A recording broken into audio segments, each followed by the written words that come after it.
최순실 씨 오랜만에 기사에 등장을 하는 게 아닌가 싶은데요. 최순실 씨의 재판은 국정농단 사건만 있는 게 아닙니다. 세금을 낼 것이냐 아니면 내지 말 것이냐 이걸 놓고 정부와도 소송을 그동안 벌였는데 오늘 그 재판의 결과가 나왔습니다. 결과는 패소였습니다. 다음 이슈 보시죠. 뇌물 명품백에 세금 못 내 최순실의 소송. 글쎄 이 소송을 이상한 소송일까요? 어떤 소송일까요? 아무튼 여러 가지 표현이 가능할 것 같고요. 명절에 명품백을 주는 사이란 과연 무엇일까요? 보겠습니다. 돈 못 내 세금 소송 건 최순실. 결과는 패소입니다.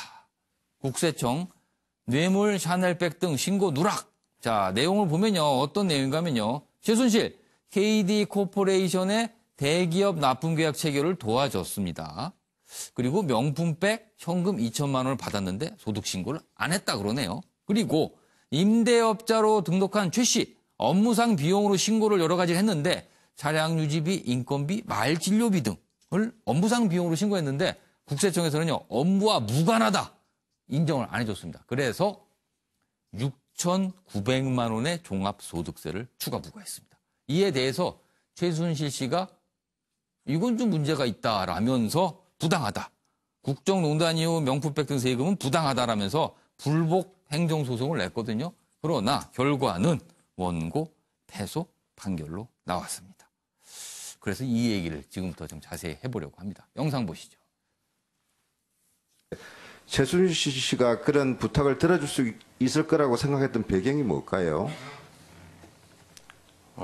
그 당시로 봤을 때는 최순실 씨가 그 남편이 네. 힘이 있는 사람이라는 소문이 있었고 대통령과의 특수관계라는 부분도 반영이 돼 있겠죠. 대통령의 그런 부분 때문에 대통령의 주변 사람이라고는 생각을 했습니다. 근데 그때 최순실 씨는 대통령이 해준 일인데 자기가 샤넬백하고 현금도 자기가 왜 다 챙겨갔어요? 최순실 씨가 어떤 루트를 통하든지 그런 얘기에 대해서는 저희가 물어볼 위치가 근데 아니었고 그런 걸 전달할 때 예. 그래도 대통령한테 감사의 뜻은 전달될 것이라는 생각을 했죠? 전혀 못했습니다. 대통령이 이런 정도의 일에 나선다라는 건 제가 아직 생각. 최순실 씨가 증인에게 KD코퍼레이션 회사 소개서를 보내면서 현대차에 납품할 수 있도록 도와달라는 요청을 한 적이 있습니까? 저한테 한 적은 없습니다. 지금 증인은 KD코퍼레이션에 대해서는 모릅니까? KD코퍼레이션 관련해서 자료를 보내온 적이 있어서 대통령께 올려드린 적은 있습니다. 그러니까 회사 소개서만 전달을 했다. 예. 뭐라고 하면서 최순실 씨가 증인에게 회사 소개서를 주던가요? 그 부분, 그러니까 제가 저한테 그 최순실 씨가 KD코퍼레이션 얘기한 거는 현대자동차 관련해가지고는 저는 기억이 없고요. 우리나라 중소기업이, 유망한 중소기업이 그 해외 이제 외국의 이제 국제적인 기업에 납품하는 데 있어서 조금 도와주면 좋겠다라는 취지의 얘기를 해서 그거 관련해 가지고 자료와 이런 것들을 대통령께 보고 드린 적이 있고요.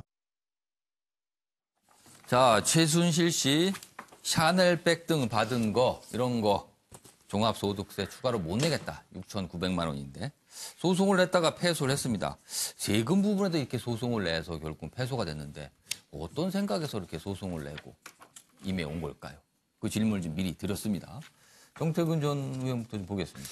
그 최순실이라는 사람을 예. 저희들이 좀 잘 못 이해하는 경우가 있어요. 예. 근데 최순실은 그냥 뭐 돈 많은 부자 아줌마가 아닙니다. 예. 최태민 씨의 유일한 후계자거든요. 영적인 후계자고 최태민 씨의 모든 재산을 예. 통과했던 사람이거든요. 예. 쉽게 생각하면은요. 예. 1975년도에 박근혜 대통령의 영예 시절에 만났을 때 예. 최태민 씨의 나이는 63살이었습니다. 예. 최순실 씨의 나이는 19이었습니다. 그때부터 만나기 시작해가지고 더더군다나 1980년도에 전두환 군부에 의해 가지고 최태민 씨가 삼천교육대 끌려가거든요. 예. 그때도 실질적으로 그거를 관할하던 사람 최태민 씨의 슬하에 예. 자녀가 3남 6녀입니다. 다섯 번째 딸이고 예. 그 사람이 했다라는 건 뭐냐면 실질적으로 영적인 것뿐 영적으로 예. 박근혜라는 사람에 대해서 영향력을 미치는 것뿐만 아니라 예. 재산상으로도 예. 엄청나게 치열하게 이재 관리를 하는 사람이라고 최태민이 인정했기 때문에 넘겨준 거고 현재 재산이 한 3천억 대 된다는 거 아니에요? 예. 그 최태민 씨 전체가 남겨준 돈이. 예. 그중에 이제 자기 돈은 확실히 한 1,000억 정도 확인되고 예. 그 문제와 관련해서 형제들 간에 큰 분쟁이 없었어요.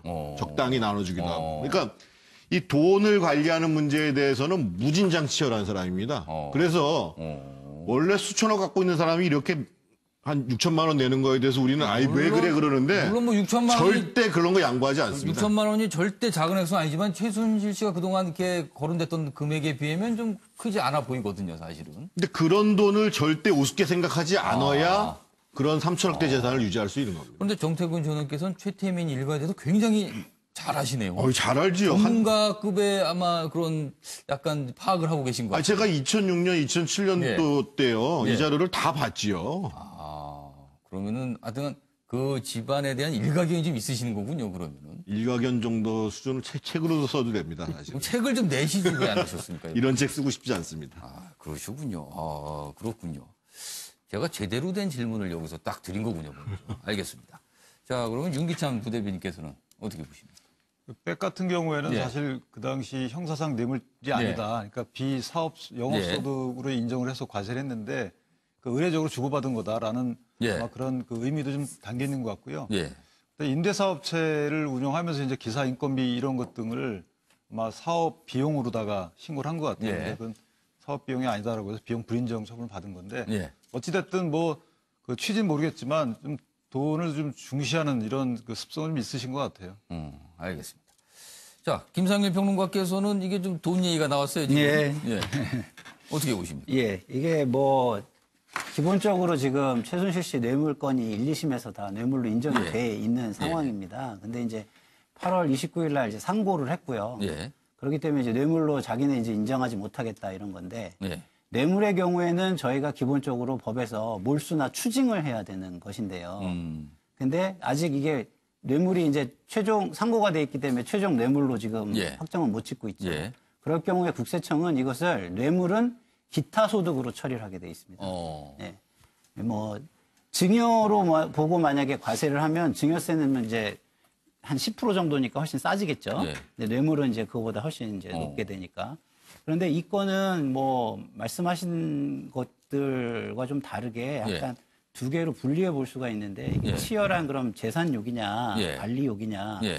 그거보다는 제가 볼 때는 그 다른 비용 처리를 포함해서 예. 전반적으로 지금 아껴보려고 하는데 그 묶여 들어간 거고 그 중에서 요것만 특정해가지고 불거져서 이슈가 제기된 거는 상고한 거 사건과도 예. 그 연관되는 건이기 때문에 예, 예. 그런 것이다. 그러니까 좀 다른 재판도 좀 감안을 해서 예, 이 감안도- 소송까지 좀 제기한 것이다. 예, 예. 단순히 돈 왜냐면- 문제만은 아니다. 예, 그 외에 영업소득으로 지금 어. 비용으로 처리하지 않은 세금 부분이 훨씬 크거든요. 알겠습니다. 자, 최경철 편집위원께서는 어떻게 보셨습니까?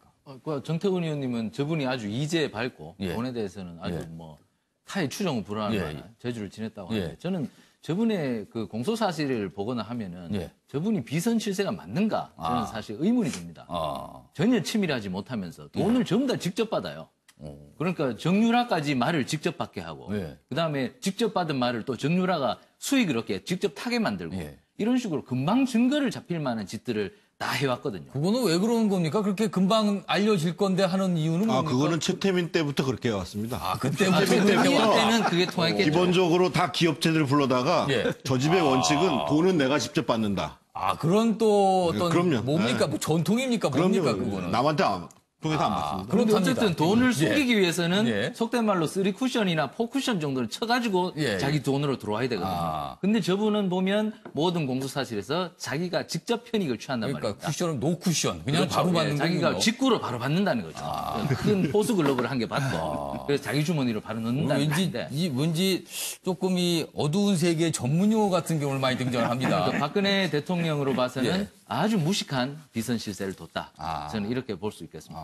그렇군요. 알겠습니다. 정구택 변호사 저는 이분이 어쨌든 돈에 대한 예. 집착이 강하다. 예. 지금 6, 7천만 원 갖고도 재판할 정도면 예. 아마 지금 형사재판에서 지금 아마 벌금이 200억 선고될 거예요. 예. 항소심에서. 뭐 엄청납니다. 예, 추징금이 70억 선고될 거라고 예. 아마 생각을 못했을 것 같습니다. 예. 이게 아마 생각했다 그러면 6천만 원 갖고 싸울 일이 아니거든요. 그러면 이렇게 생각해 볼 수 있습니다. 이분이 과연 이 돈을 내겠느냐. 저는 지금 7천만 원 아까워서 재판할 정도면 당연히 안 낼 거라 보고요. 근데 이런 문제가 있습니다. 이제 예. 벌금은 안 내면은 쉽게 얘기하면 그냥 3년 몸으로 때우면 되거든요. 예. 최대치가 3년이니까. 예. 근데 이 추징금은 몸으로 때울 수가 없습니다. 어떻게든지 요거를 이제 재산을 추적해 들어가서 강제 집행을 했는데요. 아마 물론 이제 뭐 검찰에서 재산 보존 조치는 했을 것 같은데요. 해외 재산이라든지 국내 재산에 대해서 예. 보존 조치를 해서 찾지 않으면 아마 이분이 어떻게든 끝까지 버티고 안 낼 거다. 벌금이든 어쨌든 벌금 뭐 1심에서 20년 받았지만 거기서 뭐 3년 늘어나나 안 늘어나나 똑같다 그러면 200억에 3년이면 사실은 본전 찾는 거거든요. 200억 안 내고 3년 살면. 그럼 이제 결국은 추징금밖에 안 남는데 예. 추징금을 얼마나 추징할 수 있겠느냐. 예. 아마 검찰에서 많이 노력을 해야 될 것이다. 좀 예전에 아마 의문이다. 전두환 추징금 찾듯이요. 아마 재산을 곳곳에 숨겨놨으면 예. 빨리 보존 조치를 하고 압류를 해서 찾지 않으면 안 내려고 제가 보기에는 아마 작정을 했을 겁니다. 시간이 지나서 저 문제가 계속 또 불거지겠네요. 그렇죠. 알겠습니다. 정태근 전 의원께 추가 질문 좀 드릴게요. 네. 최순실 씨가 과거에 명품백과 관련해서 뭐 명절 선물로 이제 받았다는 거죠. 명품백을 명절 때 이렇게 주고받는 사이. 이게 흔하지 않을 것 같은데. 전문가로서 어떻게 보십니까?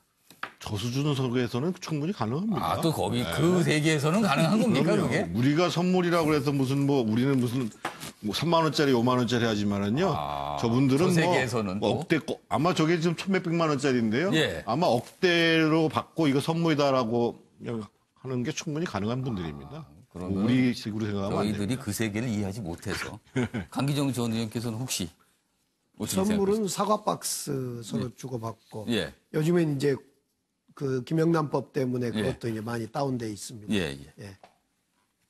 그 얘기십니까? 그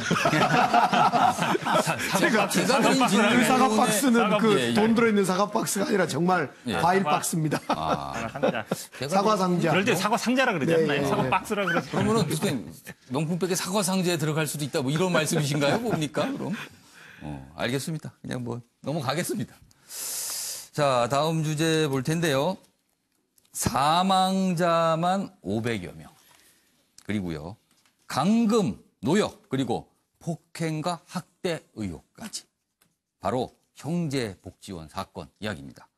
또 하나의 아픈 과거인데 법의 판단을 받을 기회가 생겼습니다. 다음 이슈 보시죠.